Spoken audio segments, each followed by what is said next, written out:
नमस्कार, ड्रायव्हिंग भावामध्ये आपल्या सर्वांचं स्वागत आहे। तर हा एक हायवेवरचा व्हिडिओ आहे, तो पहिला बघा, नंतर आपण या व्हिडिओबद्दल बोलूया।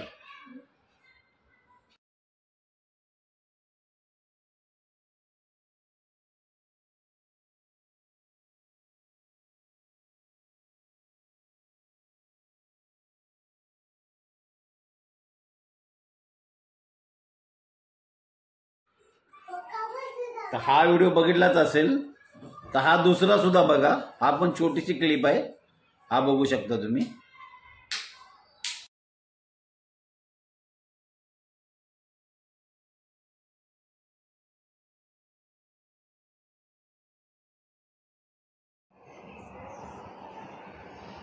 तर तुम्हाला असं लक्षात येतं, दोन्ही वाहनं जे आहेत ना, दोन्ही व्हिडिओ क्लिपमधली जी वाहनं आहेत ना, हे हायवेवरती आहेत। तर हायवेवर चालताना एक गोष्ट लक्षात ठेवायची, तुम्ही तुमच्या फॅमिलीबरोबर जात असाल किंवा एकटे जात असाल आणि मोठ्या हायवेवर जात असाल, एक्सप्रेस हायवे असू द्या, ज्या वेळेला तुम्ही गाडी ड्राईव्ह करता, तुम्ही गाडी प्रेमाने चालवायची, कुणाच्याही नादी लागायचं नाही, कुणाला विनाकारण कट मारायचं नाही। एखाद्याकडून झाला जरी असेल तुमच्याबद्दल असा जर प्रकार, दुसऱ्यांनी कट मारून जरी गेला, तर तुम्ही तुमचा इगो हट होऊ देऊ नका। आपण आपल्या लेननी गाडी चालवायची, नाहीतर या दोन्ही गाडीची जी दशा होते ना, तसं आपल्याबरोबर व्हायला नको। मी कायम अशा गोष्टी का सांगतो व्हिडिओमध्ये, मी माझ्या आयुष्यामध्ये 30-32 वर्षामध्ये मी अर्धा भारत फिरलो।